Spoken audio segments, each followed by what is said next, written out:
It's like the start of a very exciting movie. Friends, colleagues, students and guests, welcome to the Faculty of Architecture, Building and Planning's second annual Symposium, Transformations, Action on Equity, which this year is hosted in partnership with Parlour. My name's Julie Willis and I'm the Dean of the Faculty of Architecture, Building and Planning, and I also serve as the Director of Parlour. As is customary, we begin proceedings today with an acknowledgement of the traditional custodians of the land in which we meet. And I now invite Sarah Lynn Rees to the lectern to provide an acknowledgement of country.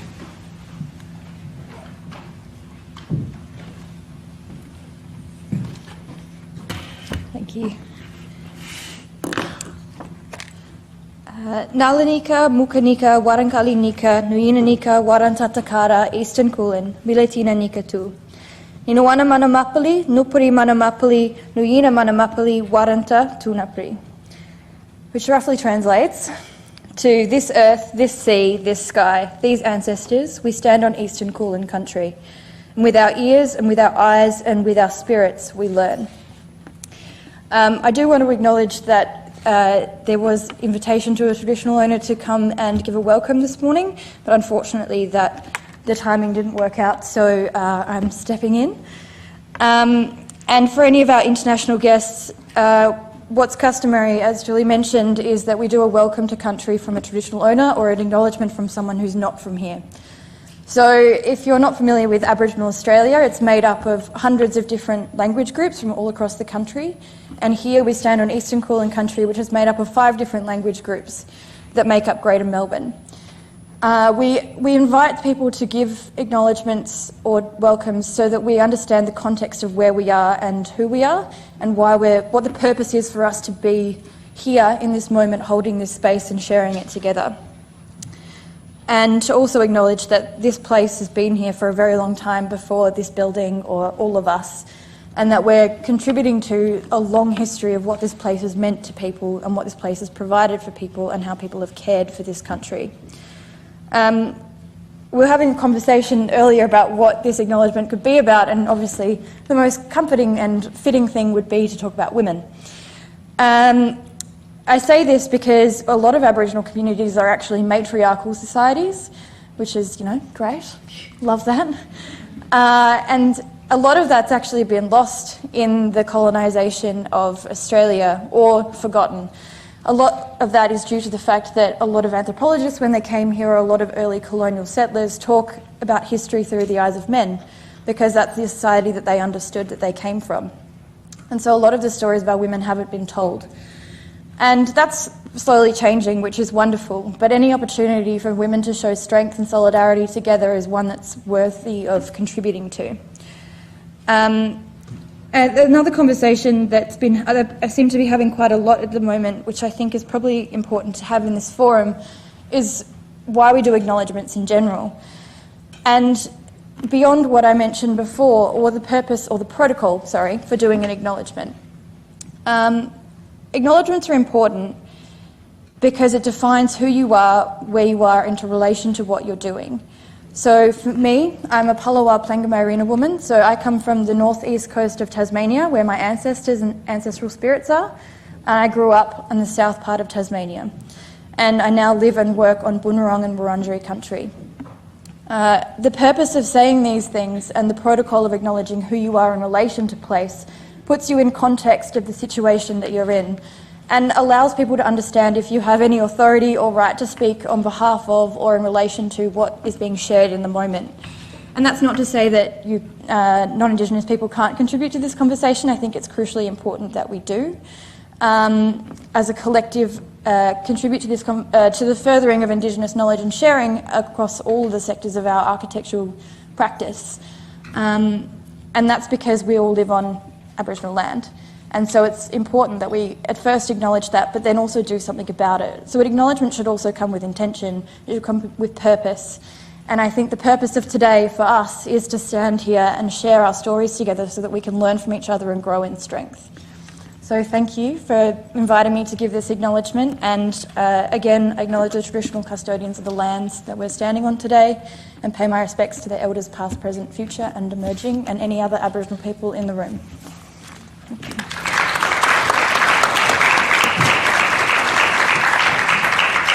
Thank you so much, Sarah. As mentioned earlier, this is the second ABP annual symposium we've held and follows on from last year's deeply engaging discussion on Indigenous design, in which Sarah was a key part.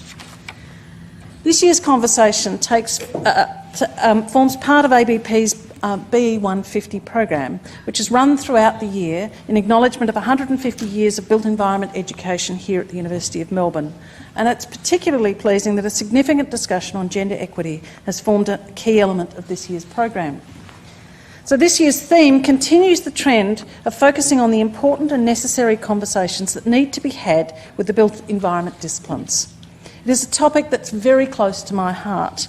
My PhD was on the history of women architects in Australia, and I've written a book on the subject. And like many of you, I'm a woman working in and alongside the built environment professions. I've experienced and witnessed significant instances of discrimination and have made work choices based on family and life needs. And my mission as Dean is to work for a fairer, more equitable work environment here at the University, but also to support that more broadly in the professions. That's why I'm so delighted we're gathered here today, not just to stare at the problem, but to understand the actions individuals and groups are making to make a difference. So on behalf of the curation group, which includes myself, Justine Clark of Parlour and Anna Hurleman from here at ABP, we look forward to sharing 2 packed days of lively, incisive and necessary conversations on gender equity in the built environment professions. Together we will reflect on the impact and effect of recent action, explore emerging topics and, we hope, precipitate further work. Symposia like this don't just happen. They take a lot of hard work from many in the background. And although there will be time at the end to thank people, I do want to acknowledge at the outset the extraordinary work and energy of Justine Clark, as well as that of Anna Hurleman, Reece Quilford, Sophie Hill and Julia Trong and the team at JT Productions for making this all possible. If at any time during the symposium you have questions or need assistance, please do let one of us know. For those who may need a parents' room, please make use of this theatre's green room, which is off to the left of the stage. A live feed of the proceedings will be on the screen in there, and there are toys to distract anyone should they need them. And for those thinking of social media, please do use the hashtag #TransformationsAE. And if you're interested, there we go. And if you're interested in CPD, please get your form at the registration desk and make sure that it's endorsed with the special Parlour stamp. So you will hear more from me throughout the event, but now I hand over to Justine Clark and Naomi Stead, who will discuss some of the detailed insights and the lessons learned in the establishment of Parlour. Thank you.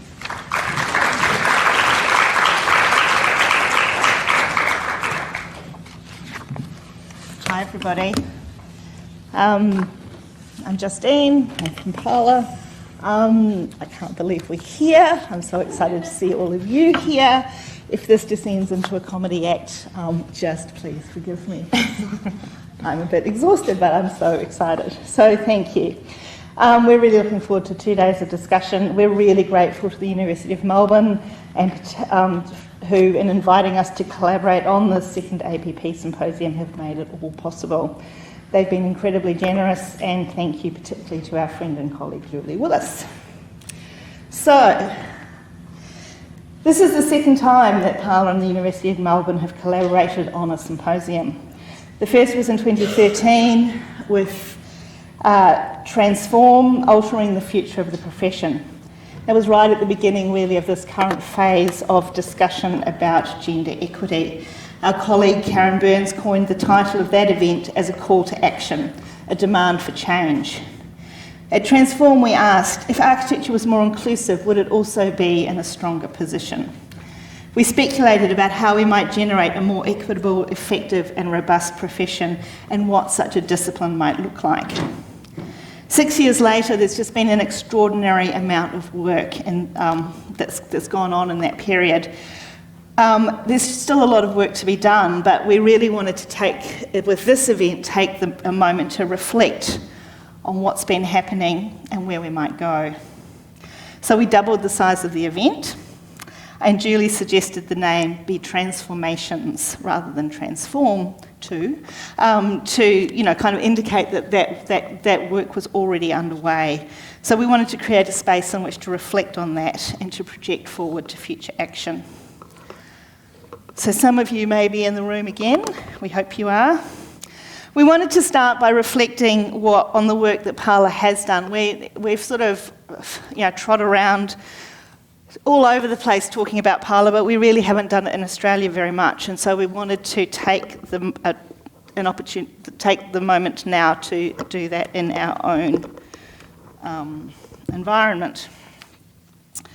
We wanted to reflect on what we've learnt about engagement and cultural change in 8 years of advocacy, and we've all been learning on the run very quickly, and we have learnt a lot.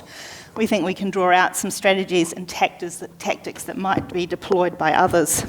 But we also want to acknowledge that this is not just Naomi and I. Parlour is a collective, the membership of which has changed a little bit over time, and I want to acknowledge particularly our current colleagues in the room, Jill Matthewson, Susie Ashworth, all of whom make Parlour possible. And we're very excited that we are going to have 2 new colleagues joining us, Alison Cleary and Sarah Lynn Rees. And this is the first time we've told anyone, and we're really, really excited, so welcome. So some of the themes that I'm going to talk about now and Naomi will talk about are going to be developed in the sessions that follow. And this is, as I said, is a big change since 2013. There are people all over the world tackling the same kind of topics.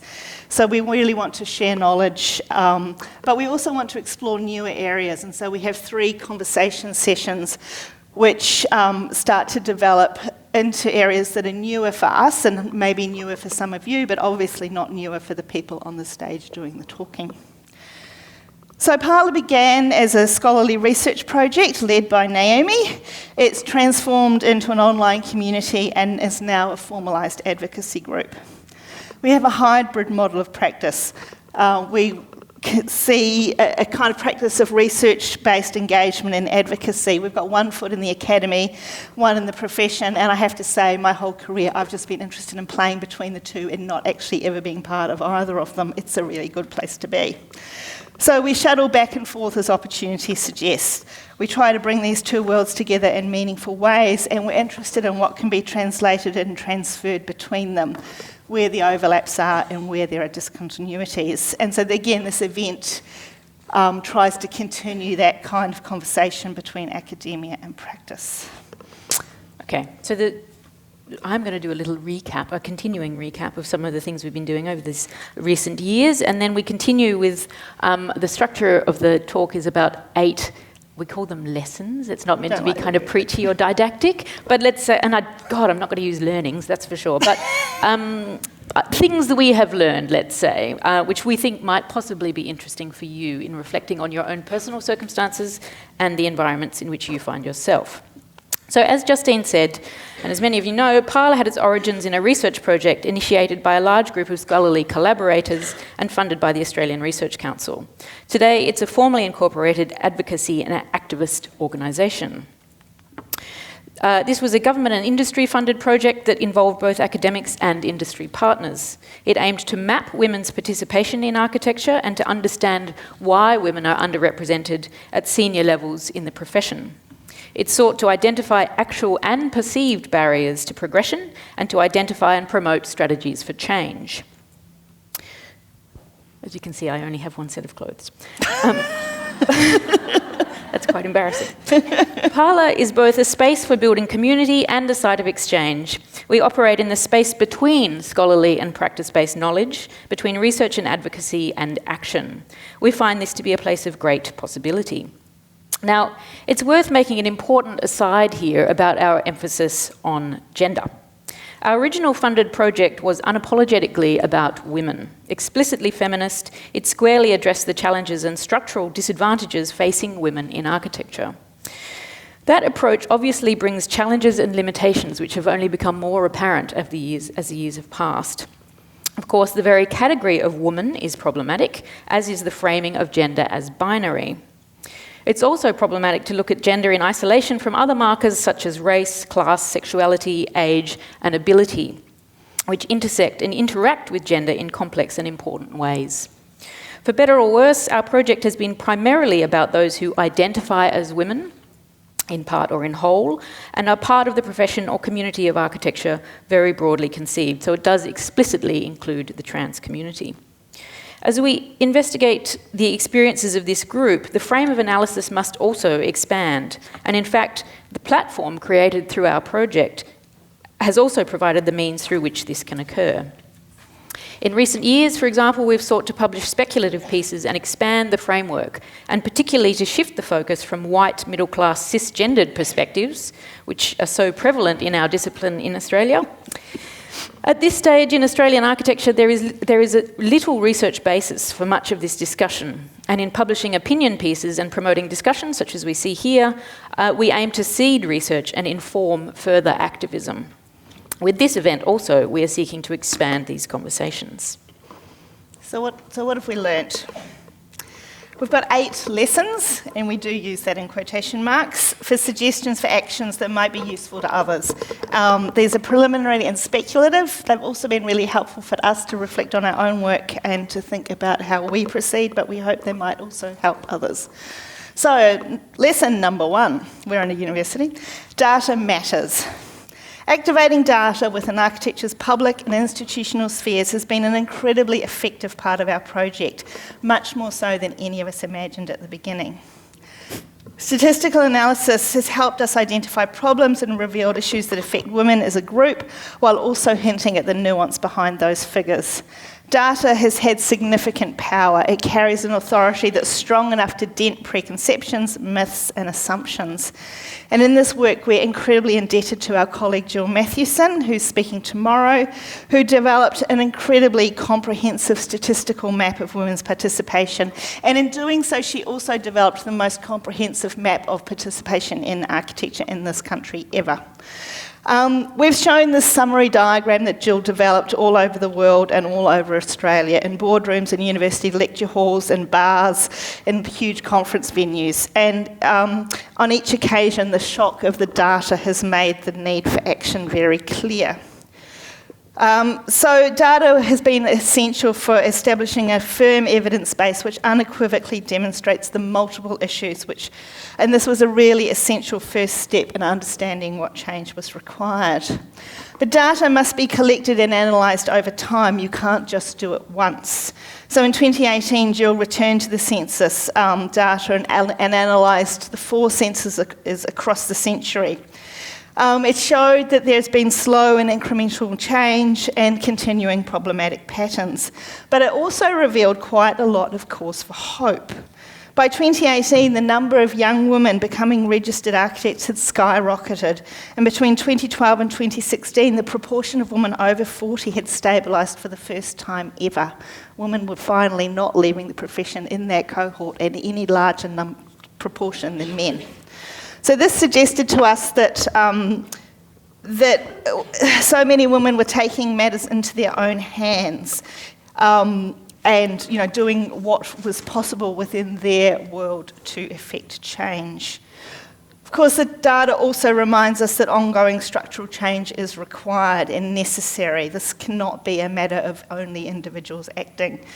We need to address long hours, pay gaps, low numbers of women in senior professions, etc., etc. And this is one particularly striking graphic showing, what we really don't want to know. This is our dear friend Byron Kinnaird, who can't be here, but I love this.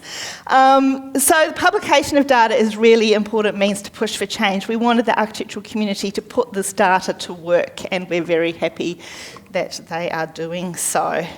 The tactic of putting data into the hands of the profession and those who teach the profession has, as I said, been very effective. But we need to also sound a word of warning. And again, this comes from Jill.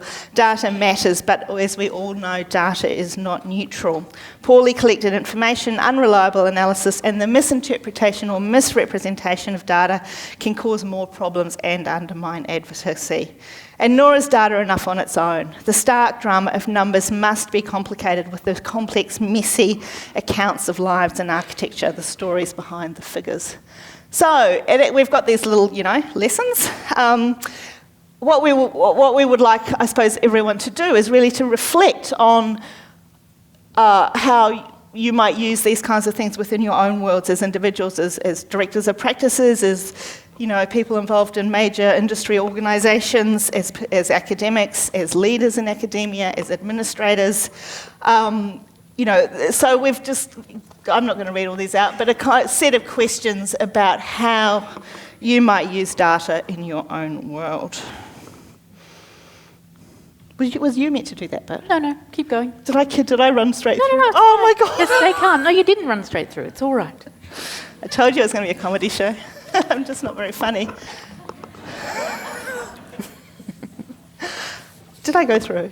No. Okay, so I'm still going. Yeah, still going. Excellent. I'm sorry.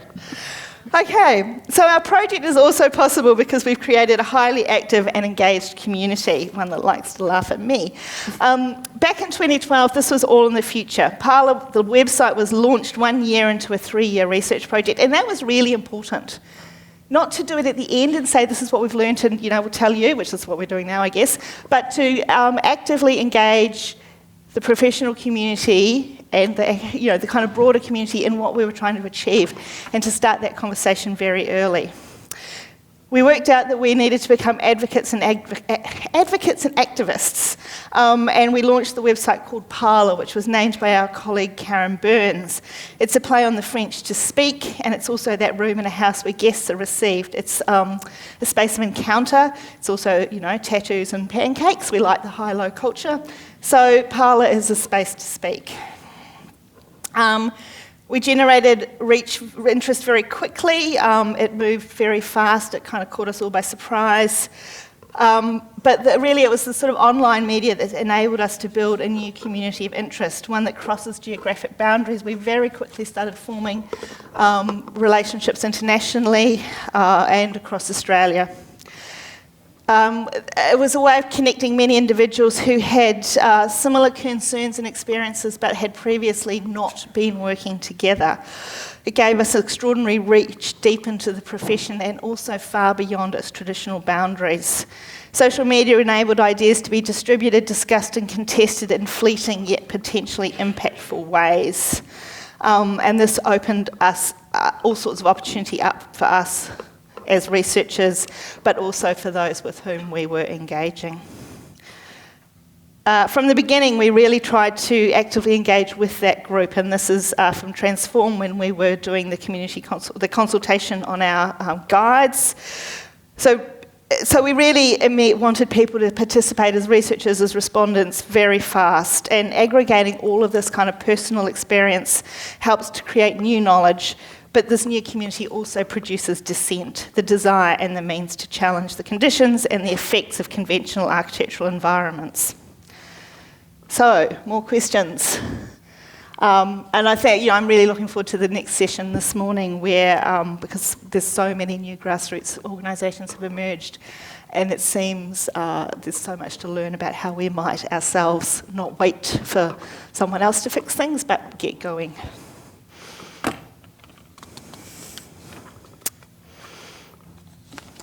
Lesson 3, show diverse stories.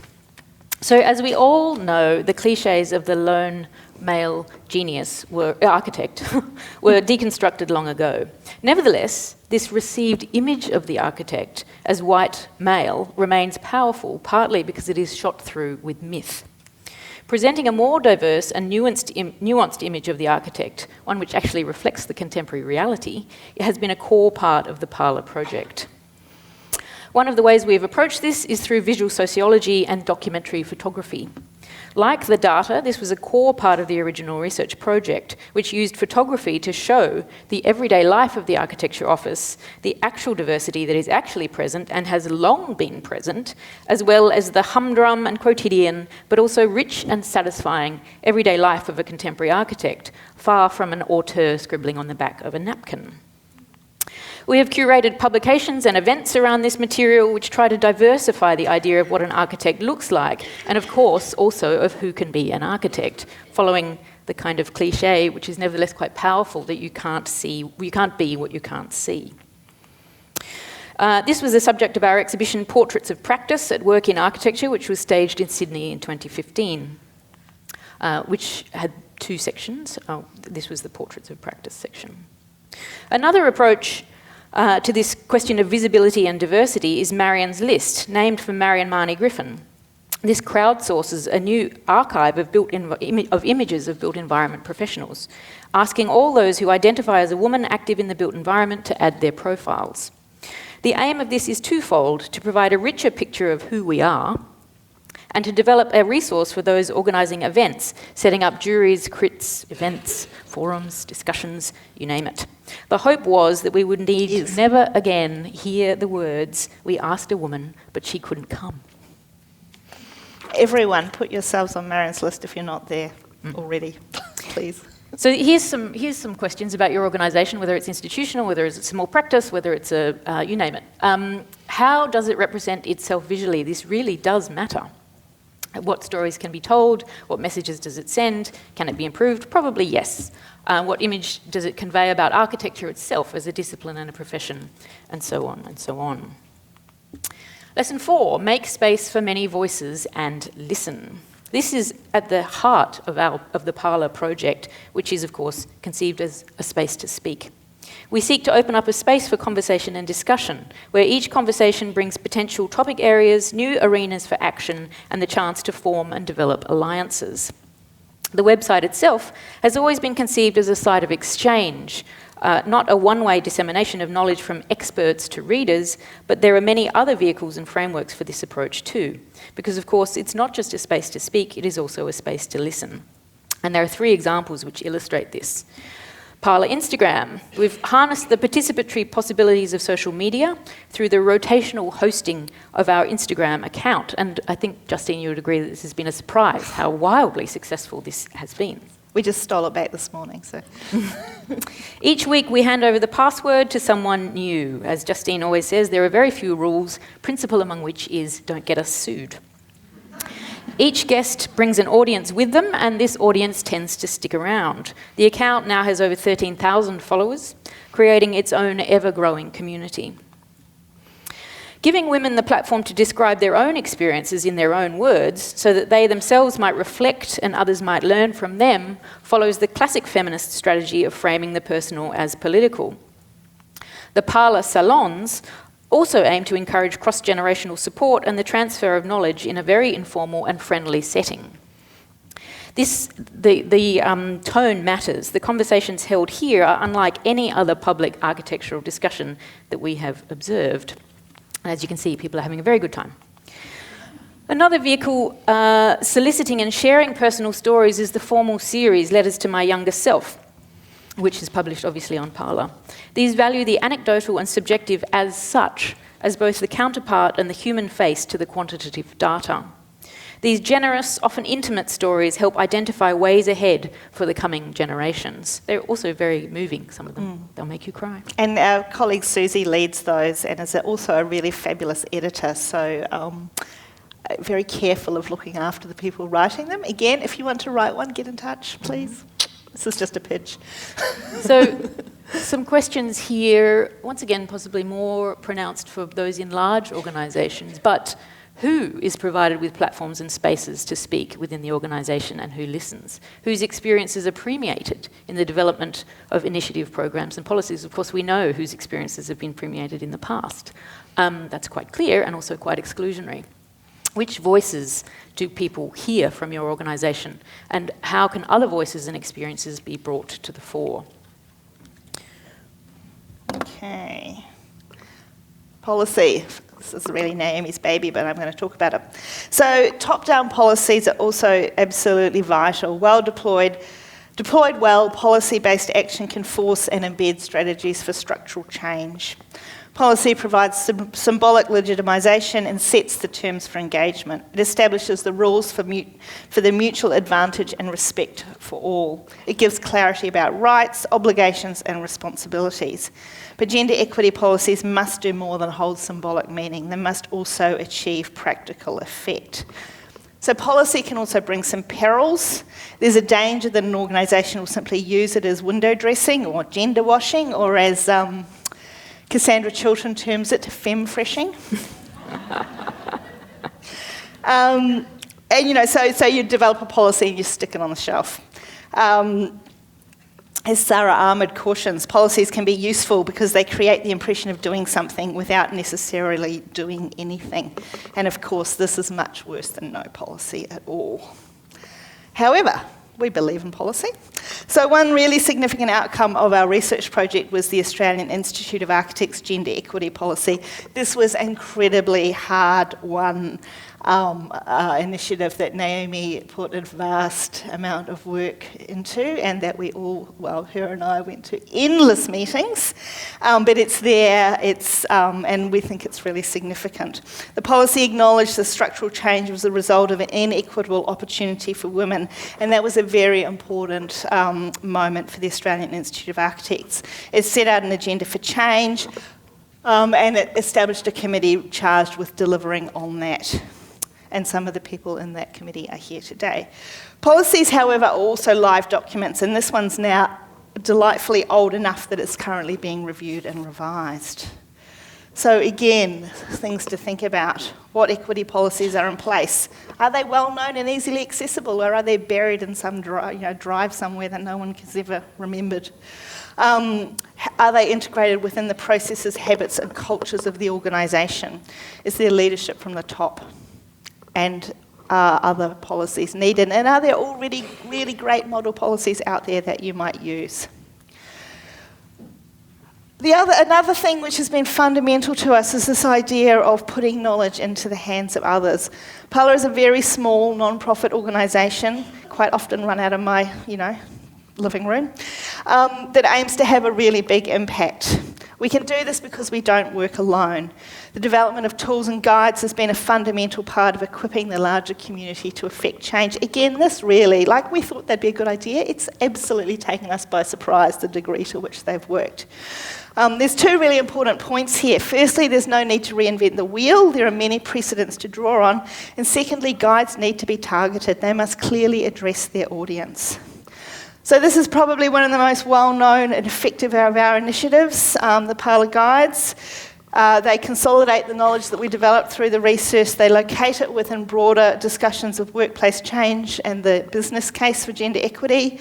There are 11 topics. Each one talks about what the issue is, why it matters, and what we can do about it. And the we is really important here. The we is addressed to individuals, to practices, to employees, to employers. The argument is very strongly that we all can do something, but we can't all do the same thing. One of the things we're quite happy about is that the model and the structure has been picked up by the American Institute of Architects, and Emily Grandstaff Rice is here. They've developed it, taken it in another direction, but we're kind of delighted to see our little, ideas rippling out into the world. The Wikipedia guidelines were also very effective, developed again as part of an international collaboration to increase the presence of women on Wikipedia. Again, there's lots of information about how to write a Wikipedia article out there. Most of it's really hard to follow if you're, like me and don't like the interface. So again, we wrote guides that were addressed to people who knew the subject area but didn't necessarily understand the bizarre cult that is Wikipedia. And again, just trying to get other people out there to pick up the mantle. And this was a part of something initiated by our friend and colleague Laurie Brown from Architects in New York.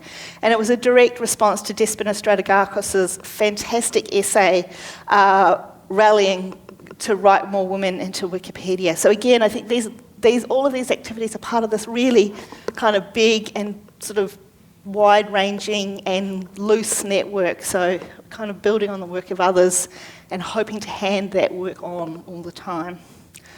So again, there's a lot of guides out there to equity. So which ones might already be useful? Do they need to be adapted?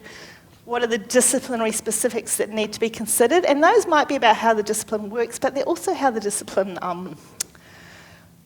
receives information. So you can't talk to architects if it doesn't look good. There's no point.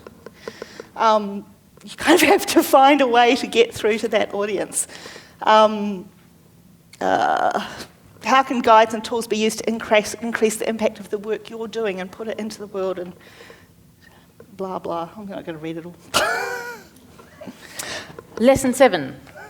Oh. Don't give Justine the talks. Don't... Is that wrong? I think it is.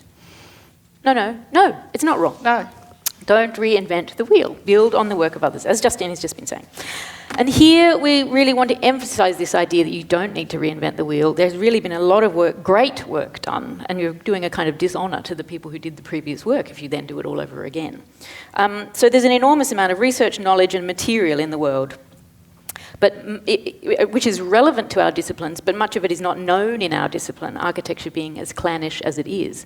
And the other disciplines here today, we know that... Yes, exactly. So we need to be looking outward to bring things in. And here is my favourite bit of this talk, because this is not our work, this is the Australian Workplace Gender Equality Agency. But I remade the chart.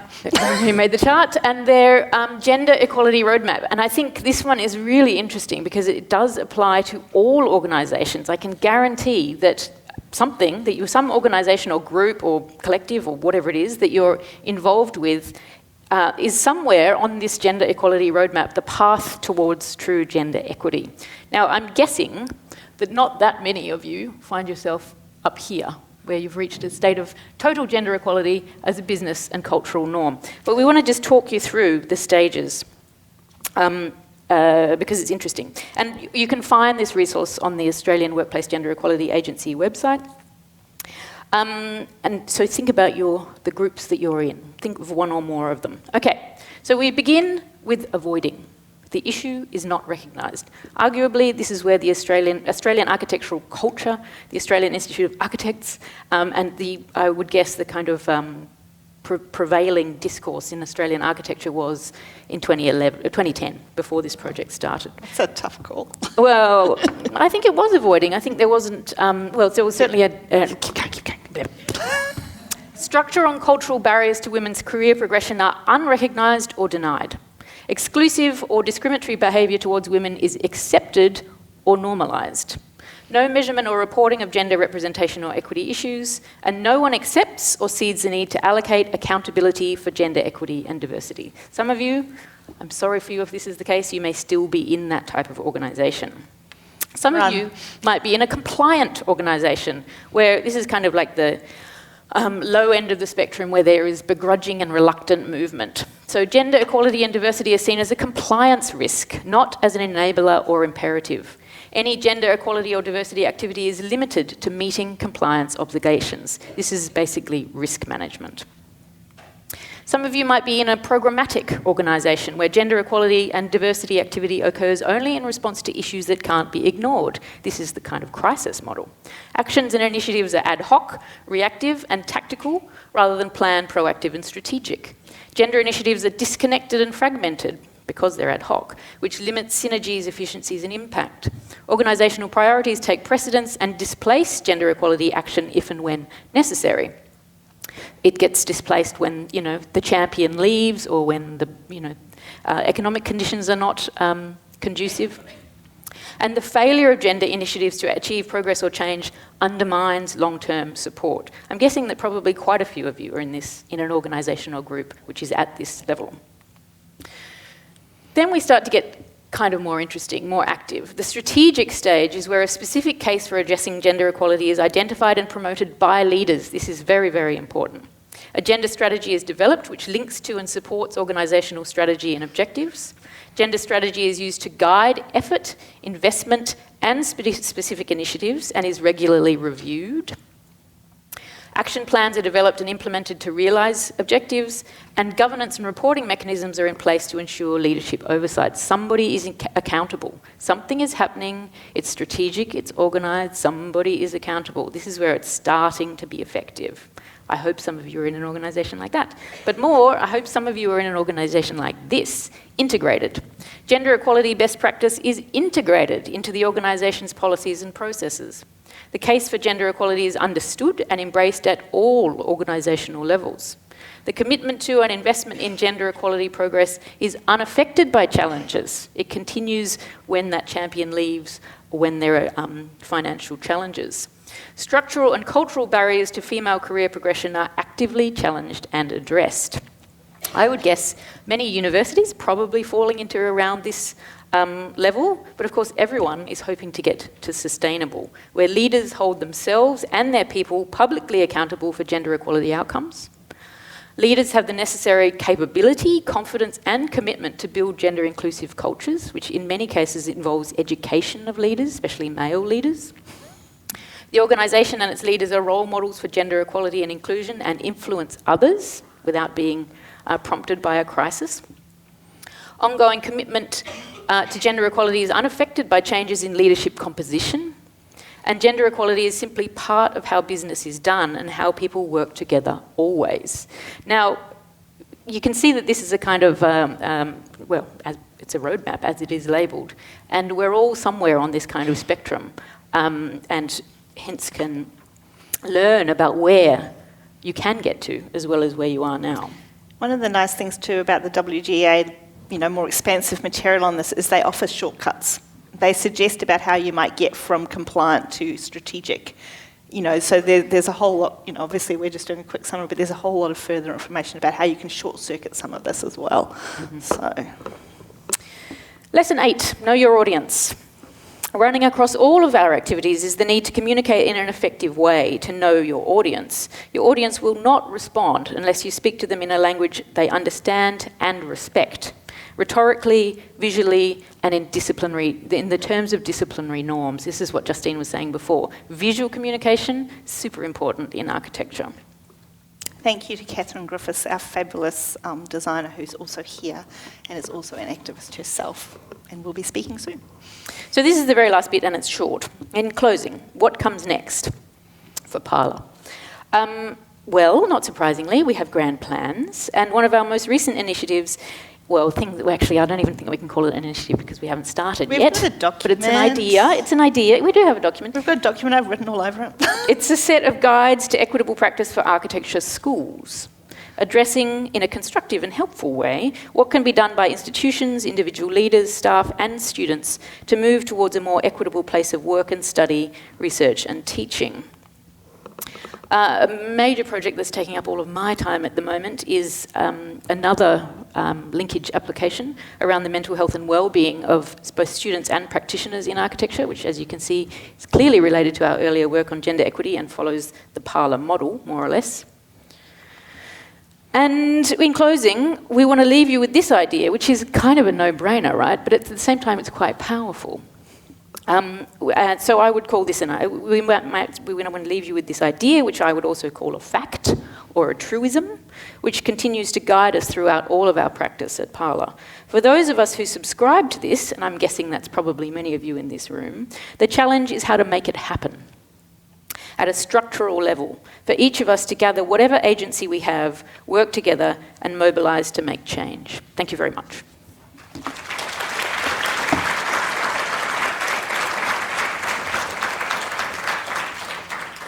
And I think we're going to, we haven't got a great deal of time, but we thought we might take some questions, and we thought that we probably don't need a chair to do that. We're just going to do that ourselves. And we're going to sit in these comfy chairs. So maybe the lights could come up a little bit. And if anyone, in the spirit of this event, which is a lot about conversation and discussion, if anyone's got a question or a comment, raise your hand. Hello. Nat. Natalie Galea from the University of New South Wales. Firstly, Parlour, you've done an incredible job in terms of a research project coming out of the ARC. Just truly incredible. I, of course, come from construction management part of the built environment, and I'm interested in I'm probably going to go to a negative, but have you had any resistance and backlash in terms of your work? And if you have, how have you mitigated it? And if you haven't, why do you think so? We haven't had anything overt, which has really surprised me. We've almost had nothing on social media. We've had almost nothing to our faces. This thing keeps falling off. Of course, we hear a whole lot of whispers, so people tell us, but I have been very, very surprised at the extent to which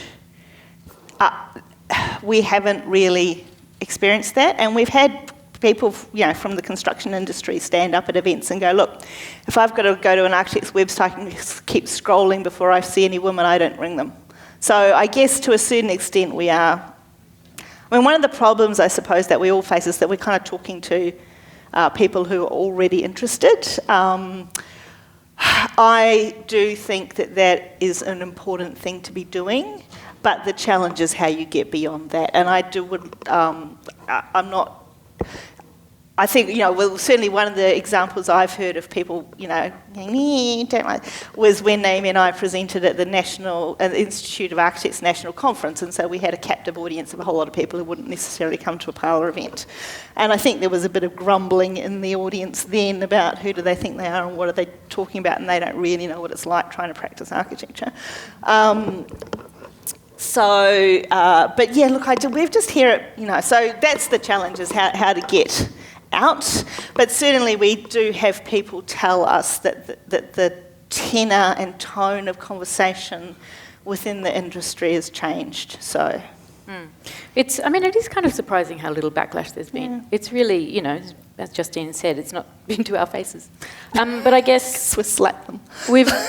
We have tried to be pretty pragmatic, and, of course it's an idealist utopian project, but at the same time we're pragmatic and we understand how the world works, we understand how architecture works, and I suppose there have been some things that have helped us. So when we started the research project, there were some very powerful women in that group, which certainly did not hurt. So there was already a degree of, let's say, cultural capital and institutional clout there to begin with.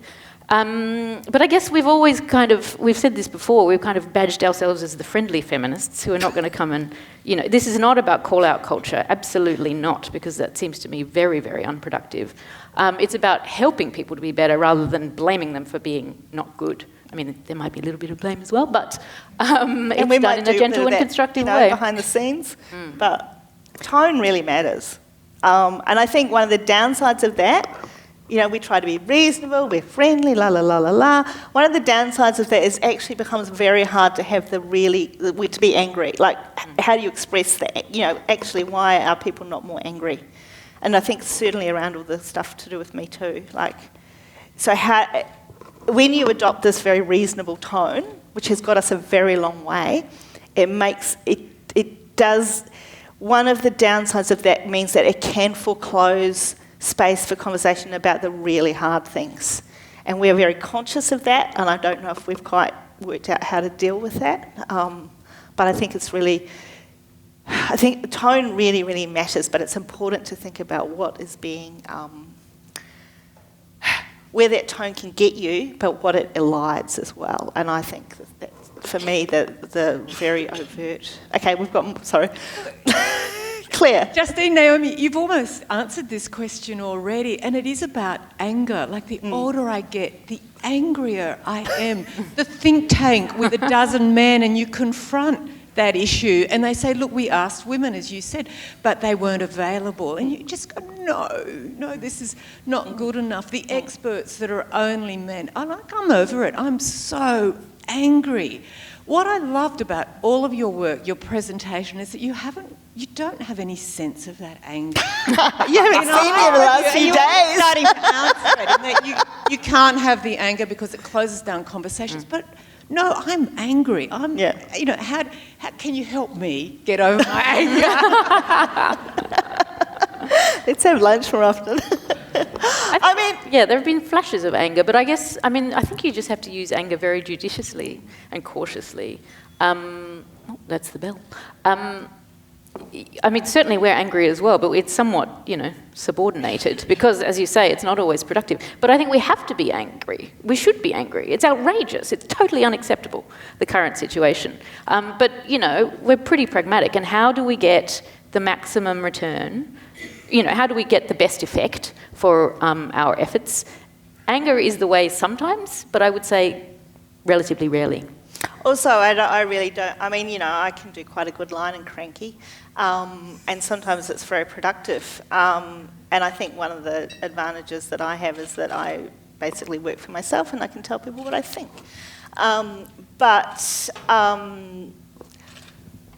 It's, yeah, you have to, sorry, I've lost my thread of thought. You have to use that judiciously. I think the other thing is how just to not get depressed and worn out by the whole thing. Like, it's just relentless. And, you know, I've got 2 young daughters, one, you know, who are, you know, subjected to Feminist 101 all the time and are hiding in the corner. And, you know, so you kind of have to keep going for them. But it's also, I mean, I think, to be honest, we have a lot of people saying nice things to us, and that really helps. I mean, I think if we, yes, we should be angry, but I think we also need to have some sense that there has some things have changed, and there is some potential for change, and there is some hope. So I don't know, but yeah. Can we take one more, or we've got to wrap it up? We'll answer it shortly. We have a Justine will be quiet.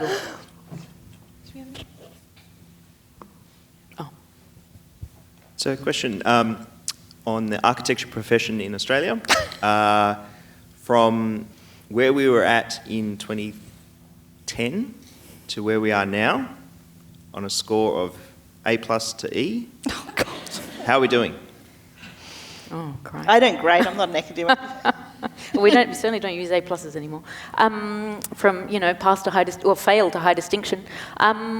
I don't know, I'm tempted to play it for laughs and say conceded pass or bare fail, you know, must do better. But no, I think it's better than that. It's, you know, as we have often said before, previously there would be conversations about gender equity in architecture, and they would be all about, there's a problem. No, there's not a problem. But it was just you that had that problem. You were an unlucky individual. You didn't really have a problem. It was all in your head. It's not discrimination.